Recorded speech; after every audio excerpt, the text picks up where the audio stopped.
Earlier this year, Arlington police arrested a boarding home owner for allegedly abusing a client she was hired to care for. Regla Becquer has since been indicted for the murder of a different client, and investigators are looking into other deaths as well. Senior investigative reporter Tanya Iser spent months digging into other adult care homes, and she discovered a loophole putting people in danger.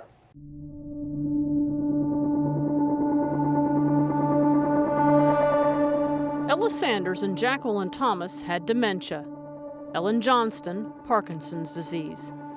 Each needed more care than their families could provide. They needed a safe place to live. I was relieved because I was told it was 24-hour care. All three ended up in unlicensed boarding homes in Tarrant County. Jacqueline and Ella are now dead. She didn't deserve this. Nobody deserved that. And Ellen says she nearly died. Well, I'm so lucky that it happened to me. We blurred photos of the pressure wounds she says she got while in that home because they're so graphic. I went to hell.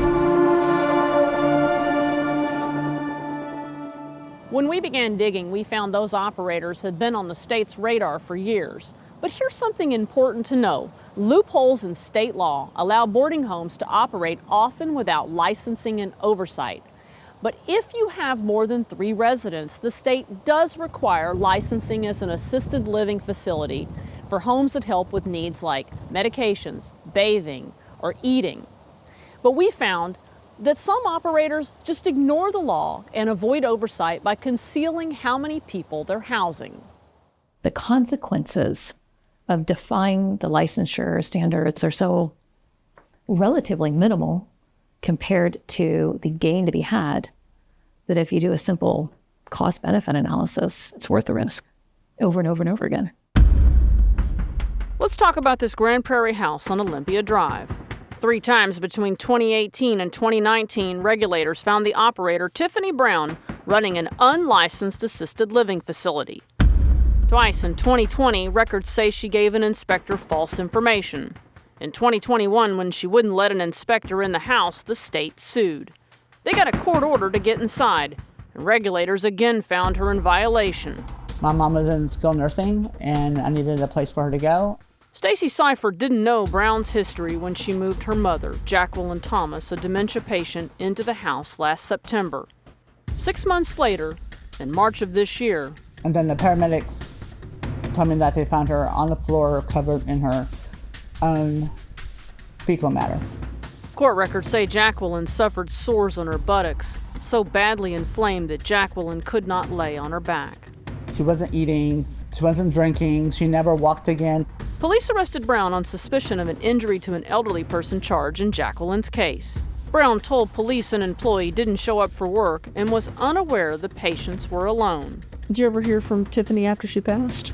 Just about paying $600. Brown wrote via text, "I guess you're not paying me. I pray God has mercy on you." We caught up with Brown at the courthouse. Please get out of my face. Jacqueline died April 17th. She passed in her sleep, so thank goodness for that.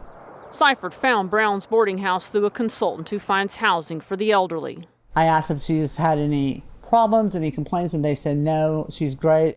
The consultant told us operators like Brown pay him to refer clients. He told his clients had complained that Brown verbally abused them and wouldn't let them use the phone. He said he recommended Brown anyway to Jacqueline's daughter. He said it fit her budget. He told us he did not tell her about the complaints. There was another boarding home too, this one on Saddleback Drive in Arlington. Kara Jefferson's mother moved here in 2020. Jefferson recalled the first visit. You could smell the urine. Then that's when I started seeing blood.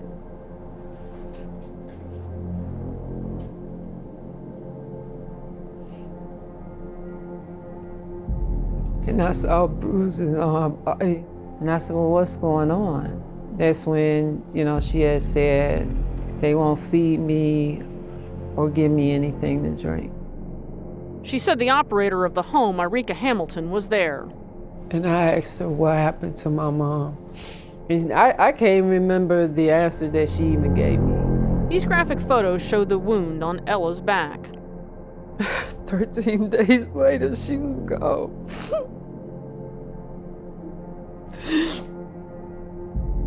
Then when you get the death certificate, that said it was from an infection.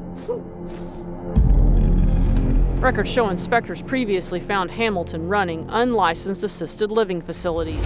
They got a court order in 2014 to stop her. And in 2019, when state regulators went to the Saddleback house to inspect, they cut their visit short because they felt threatened. That is so frightening to know that she was still doing this years later. A WFAA analysis found regulators discovered nearly 300 houses statewide from 2021 to 2023 in violation of licensing requirements. The way they get around it is to say they're not providing any services. The state agencies don't have enough staff to check on it, and they only check on it when there's a problem. Retired Texas A&M professor Catherine Halls is a long-term care expert. In the unlicensed facilities, it's grim. After Ella Sanders died, Ellen Johnston moved into a different Arlington home, also run by Hamilton. We went and looked at the house. Everything was clean. We were told all the right things. Did you think this was a licensed facility? Absolutely. I absolutely felt safe and protected sending her there. 4 months later, I told the caretaker that I was going to go to the hospital. So we called the ambulance.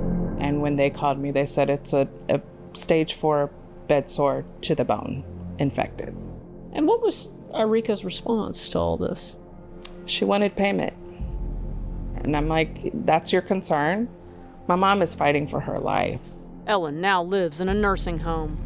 The wound is still healing 2.5 years later. I have suffered so much with this bed sore. Hamilton settled the lawsuits filed by Ellen and Ella's family. Her attorney told us those settlements prevent her from addressing those allegations. There's people out here referring to places like this without any kind of fact checks. Are they licensed? Are they operating legally? Nobody's checking that. The Texas Health and Human Services Department told us it's not a criminal matter to operate an unlicensed assisted living facility. Instead, it's a civil matter. And if a person keeps doing it, the state says it can get a court to order them to stop. However, our investigation found examples in state records of operators ignoring those court orders. I think what you're talking about is really the regulations lacking teeth.